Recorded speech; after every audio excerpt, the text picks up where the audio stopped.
मेरे प्यारे बच्चों, यहाँ पर हमारे पास में एक बड़ा इंटरेस्टिंग क्वेश्चन वापस से आ रहा है और ये पेंडुलम से रिलेटेड है।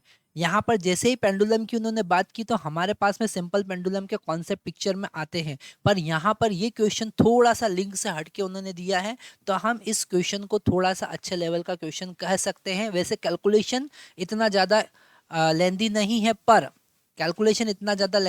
है, पर इसका जो कॉन्सेप्ट है वो थोड़ा सा अच्छा कॉन्सेप्ट है। आप देखेंगे तो आपको समझ में आएगा। हम यहाँ पर देखें, क्वेश्चन में लिखा है a pendulum bob is release from angle theta with a vertical as shown in figure if the acceleration at the maximum amplitude.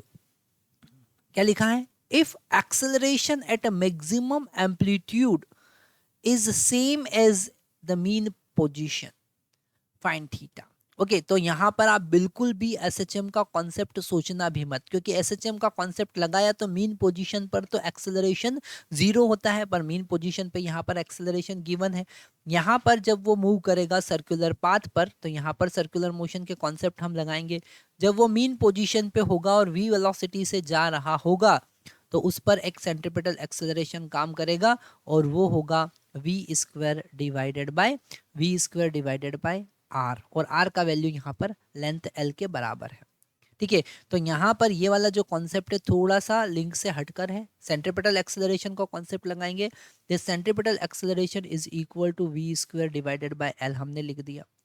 अब ये जब एक्सट्रीम पोजीशन पे होगा, जब स्टार्टिंग पोजीशन पे होगा, तब यहाँ पर कौन सा एक्सेलरेशन लग रहा होगा वो हमको देखना है।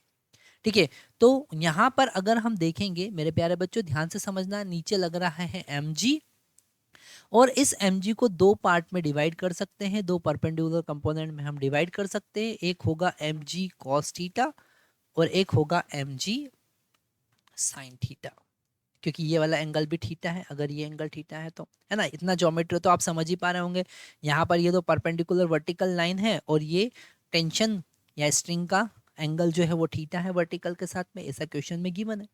तो यहाँ पर ये जो mg cos थीटा है ये तो बैलेंस होगा टेंशन के साथ में। ठीक है, mg cos थीटा किसके साथ बैलेंस होगा? टेंशन के साथ में। ये जो mg sin थीटा है ये एक्सेलरेशन होगा। तो एक्सट्रीम पोजीशन पे इसको हम a2 लिख देते हैं। It is position number 2, a2, so it is equal to g sin theta, क्योंकि m कैंसिल हो जाएगा, है ना। अब ये दोनों इक्वल है, उससे पहले v2 निकाल लो। अगर आपने इसको थीटा एंगल से रिलीज किया है तो v2 कितना होगा? यहाँ पर फिर से हम डायग्राम बनाते हैं, है ना, और आपको क्लियर इस क्वेश्चन को समझाते हैं। तो यहाँ पर हमारे पास में ये है बॉब, ठीक है, और ये थीटा एंगल से रिलीज हुई है। तो यहाँ पर हमको एनर्जी कंजर्वेशन का कॉन्सेप्ट लगाना है। अगर ये हाइट h है, ये हाइट h है, तो यहाँ पर वेलोसिटी v जो होगा, v² जो होगा वो 2gh होगा। इतना हम समझ सकते हैं, है ना। एनर्जी कंजर्वेशन लगाओ, kinetic energy potential energy kinetic energy में कन्वर्ट हो रहा है, तो v² is equal to 2gh होगा, है ना। अब इस h का वैल्यू अगर हम फाइंड करेंगे तो इस h का वैल्यू, ये पॉइंट O है, यहाँ एंगल थीटा है, तो यहाँ इस पॉइंट O से इस पॉइंट M तक का जो लेंथ होगा वो कितना होगा?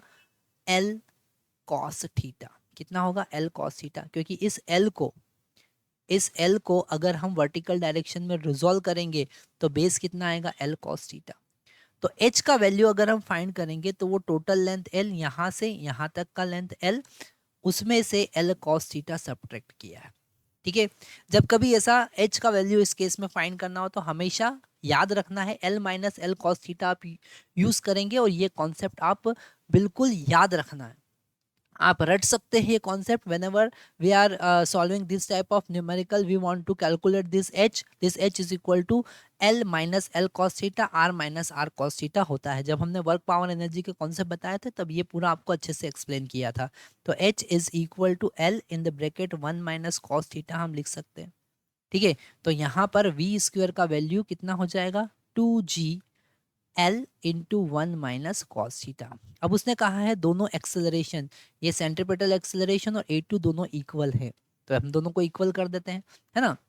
यहाँ पर लिखते हैं v² बाय L, मतलब कि v² का वैल्यू पुट करो 2g L in the bracket 1 minus cos theta divided by L is equal to g sine theta, दोनों को इक्वल कर दिया तो यहाँ एल से एल कैंसिल हो जाएगा, जी से जी कैंसिल हो जाएगा, आपके पास में एक इक्वेशन मिला 2 minus 2 cos theta equal to sine theta, ये आपके पास इक्वेशन मिला। अब मेरे प्यारे बच्चों इस इक्वेशन को सॉल्व करने के लिए हमको ट्रिग्नोमेट्री का कॉन्सेप्ट आना चाहिए, और अगर आप मैथमेटिक्स के स्टूडेंट हैं तो इतने ट्रिग्नोमेट्री के कॉन्सेप्ट तो हमको आते ही हैं, है ना। तो यहाँ पर लिखेंगे 2 माइनस, इसको लिख सकते हैं 2 इन the bracket 1 minus ten square theta by 2 divided by 1 minus ten square theta by 2। अब हमने यहाँ पर एक टर्म गलत लिख दिया है, इसको प्लस लिखना पड़ेगा, ये तो आपको पता ही हाफ एंगल के फॉर्मूले। इसको लिख सकते हैं 2 tan theta by 2 divided by 1 plus ten square theta by 2, ये तो आपको पता ही होगा। ठीक है, आगे सॉल्व करते हैं तो यहाँ 2 से 2 ये कैंसिल हो जाएगा, है ना। इसका एलसीएम लेंगे तो हमारे पास मिलेगा 1 plus ten square theta minus, अंदर माइनस का मल्टीप्लाई करेंगे तो -1 हो जाएगा, plus ten square theta by 2, ये थीटा बाई 2 है ना। और ये डिनोमीटर तो कैंसिल हो जाएगा, इज इक्वल टू क्या लिखेंगे 2 टेन थीटा बाई 2, है ना। 1 से 1 हम यहाँ पर इजीली कैंसिल कर सकते हैं ना। अब ये हो जाएगा हमारे पास में 2 टेन थीटा बाई 2, है ना। जस्ट तो यहाँ पर यहाँ 2 थीटा नहीं आएगा, है ना। तो हमारे पास में हो जाएगा 2 tan square theta by 2 is equal to tan theta by 2, एक ये कैंसिल हो जाएगा, यहाँ पर टेन थीटा बाई 2 का वैल्यू आएगा 1/2, है ना। हम इसे हमारा वीडियो को ऑफ कर देते हैं। यहाँ पर हमारे पास में आया 2 tan theta by 2 is equal to 1, मतलब कि tan theta by 2 is equal to 1/2। तो थीटा का वैल्यू कितना होगा 2 टेन इनवर्स 1/2। ठीक है, तो आंसर आपके पास में आ जाएगा थर्ड। आपने यहाँ पर देखा बड़ा इजीली हमने इस क्वेश्चन को सॉल्व किया, बस ये थोड़ा सा क्वेश्चन में हमको एक्स्ट्रा ट्रिक यहाँ पे लगाना पड़ा, इसका कैलकुलेशन भी थोड़ा सा लंबा गया पर इजी है, इजी है, आप बहुत इजीली कर सकते हैं। अगर थोड़ा सा प्रैक्टिस हमने किया तो इस टाइप के क्वेश्चन बड़ा इजीली सॉल्व होते हैं।